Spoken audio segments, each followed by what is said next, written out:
ভারতের মধ্যে এই মুহূর্তে সংঘর্ষ বিরতি চলছে, কিন্তু যেই প্রশ্নটা আসছে যার জন্যই পরিস্থিতি, পেহেলগাঁওয়ে জঙ্গি হানা 26 জন নিরীহ পর্যটকের মৃত্যু, কিন্তু এখনো পর্যন্ত 3 সপ্তাহ কেটে গেছে, এখনো পর্যন্ত সেই জঙ্গিরাই অধরা রয়েছে। তাদের কোনো খোঁজ পাওয়া যায়নি, তাদেরকে ধরা সম্ভব হয়নি। বৈশারণ উপত্যকায় যেখানে 26 জন পর্যটকরা নিরীহ মানুষ, তাদের মৃত্যু হলো জঙ্গিদের গুলিতে। সেই জঙ্গিরা কোথায়, কেন তাদেরকে ধরা সম্ভব হলো না 3 সপ্তাহ পেরিয়ে যাবার পরেও? কোথায় লুকিয়ে রয়েছে তারা, এই প্রশ্ন কিন্তু সামনে আসছে। আমরা এই গোটা বিষয় নিয়েই কথা বলবো। সরাসরি আমাদের প্রতিনিধি পিয়ালি মিত্র আমাদের সঙ্গে রয়েছেন। পিয়ালি, 3 সপ্তাহ পেরিয়ে গেল, আজকে ভারত পাকিস্তান সংঘর্ষ বিরতির মধ্যে রয়েছে। পেহেলগাঁওয়ে জঙ্গি হামলা এবং তার পরবর্তী ঘটনাক্রম আমরা দেখলাম, সংঘাতের আবহ দু দেশের মধ্যে, কিন্তু সেই জঙ্গিরাই এখনো পর্যন্ত অধরা, কোনো খোঁজ নেই তাদের। কোথায় লুকিয়ে তারা এই মুহূর্তে, ঠিক কি জানা যাচ্ছে এই বিষয়ে পিয়ালি?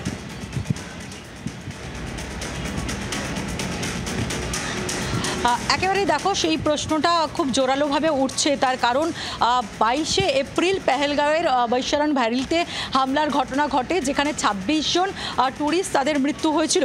সেই ঘটনার তদন্ত করছে এনআইএ, কিন্তু এখনও পর্যন্ত কিন্তু যাদের নামে পুরস্কার ঘোষণা করা হয়েছিল 20 লক্ষ টাকা করে, এবং সেই হাসিম মুসা হোক বা আদিল হোসেন হোক বা আর যারা অভিযুক্তরা রয়েছে এলইটির যারা জঙ্গিরা, তাদের কাউকেই কিন্তু এখনো পর্যন্ত ধরা যায়নি।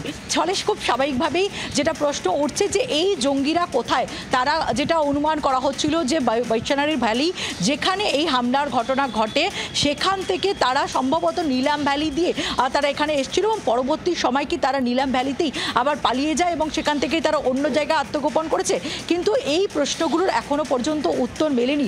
যদিও একাধিক অভিযান চলছে, গতকালকেও কিন্তু স্টেট যে ইন্টেলিজেন্স যে স্টেটের তরফ থেকে যে স্পেশাল ইনভেস্টিগেশন টিম রয়েছে জম্মু কাশ্মীরের, তারাও বিভিন্ন জায়গায় অভিযান চালিয়েছে, বা তার যে যারা ওভারগ্রাউন্ড ওয়ার্কার রয়েছে তাদের বিরুদ্ধে অভিযান চলেছে, বেশ কয়েকজন ধরা পড়েছে। কিন্তু যারা মূল এই হামলার সঙ্গে যুক্ত, হাসিম মুসা হোক, আদিল হোসেন হোক, এদের কাউকেই এখনো পর্যন্ত কিন্তু ধরা যায়নি। খুব স্বাভাবিকভাবেই যে প্রশ্ন উঠছে যে ইতিমধ্যেই দু দেশের মধ্যে যে সংঘর্ষের আবহ তৈরি হয়েছিল, আমরা গত কয়েকদিন ধরে দেখেছি দু দেশের মধ্যে গোলাবর্ষণ হয়েছে, দু দেশের মধ্যে পাকিস্তানের দিক থেকে বারবার করে আক্রমণ করা হয়েছে, তার প্রত্যুত্তর পাল্টা আক্রমণ করতে বাধ্য হয়েছে ভারত। কিন্তু এই সমস্ত আবহে এখন কিছুটা বিরতি পড়েছে, সংঘর্ষ বিরতি হয়েছে, কিন্তু যে প্রশ্নটা এই মুহূর্তে এখনো পর্যন্ত রয়ে গেছে যে এই যে যারা যে 26 জনের পরিবারের সদস্যরা যারা একেবারে বিচারের আশা চাইছেন, এবং সেই জায়গা থেকে এই যারা সন্ত্রাসবাদীরা তারা কবে ধরা পড়বেন, তারা এখন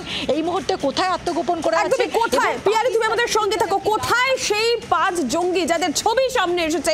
লাগাতার তল্লাশি চলছে, এনআইএ তদন্ত করছে, সব হচ্ছে, কিন্তু ধরা সম্ভব হচ্ছে না। কিন্তু জঙ্গিদের ধরতে কি কি চ্যালেঞ্জের সম্মুখীন হতে হচ্ছে ভারতীয় সেনাকে? আমরা সেদিকে যদি একবার নজর রাখি, দুর্গম পথে সন্ত্রাসবাদীদের নাগাল পাওয়া কষ্টসাধ্য হচ্ছে।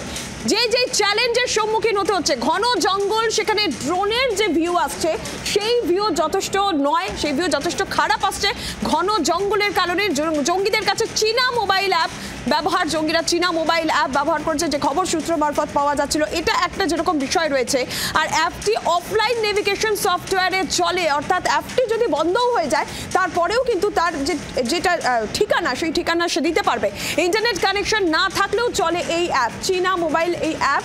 তাতে এই ফ্যাসিলিটিস রয়েছে যে খবর সূত্রের মারফত লোকেশন সেট করে দিলে অফলাইনেও পথ দেখায় এই অ্যাপ, এই চীনা অ্যাপ।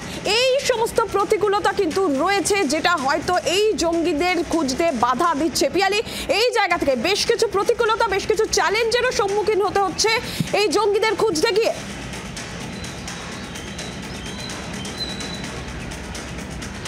দেখো, প্রথম বিষয়টা হচ্ছে যে জঙ্গিরা এই হামলার সঙ্গে যুক্ত এবং যাদের ছবি প্রকাশ করা হয়েছিল, স্কেচ আঁকা হয়েছিল, তাদের মধ্য থেকে অন্ততপক্ষে 3 থেকে 4 জন তারা পাকিস্তান থেকে এসেছিল, এবং যে রুট, যে বৈশারণ ভ্যালি যেখানে এই হামলার ঘটনা ঘটে, সেখানে পরবর্তী সময় এনআইএ তদন্তকারী অফিসাররা যেটা নিশ্চিত হওয়ার চেষ্টা করছিলেন যে এক্সিট এবং এন্ট্রি কোনটা ছিল তাদের রুট।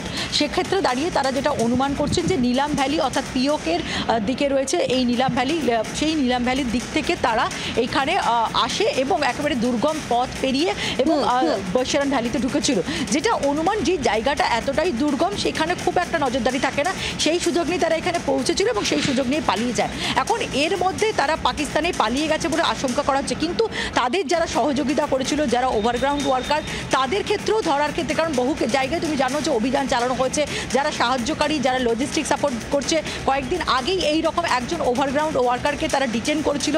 সে যখন এই টেররিস্টদেরকে কোথায় লুকিয়ে রাখা হয়েছিল বা আত্মগোপন করতে সাহায্য করেছিল, তার বাড়ি চিনিয়ে দেওয়ার জন্য নিয়ে যাওয়া হচ্ছিল, সেই সময় সে জলে ঝাঁপ দেয় এবং তার মৃত্যু হয়। ফলে বিভিন্ন রকম জটিলতা রয়েছে, কিন্তু এখনো পর্যন্ত এই জঙ্গিদের কাউকেই কিন্তু ধরা যায়নি। ফলে এই জায়গা থেকে প্রশ্ন থাকছে যে 3 সপ্তাহ পেরিয়ে যাওয়ার পর এই পেহেলগাঁওয়ে জঙ্গি হামলা, যার জন্য ভারত পাকিস্তান আজকে এই সংঘাতের আবহ স্ট্রাইক চললো, 3 সপ্তাহ পেরিয়ে গেল, কিন্তু এখনো সেই 5 জন যাদের ছবি পর্যন্ত সামনে চলে এসেছে তাদেরকে ধরা সম্ভব হলো না। কোথায় লুকিয়ে রয়েছে জঙ্গিরা, এই প্রশ্ন উঠছে। পিয়ালি, আপাতত ধন্যবাদ।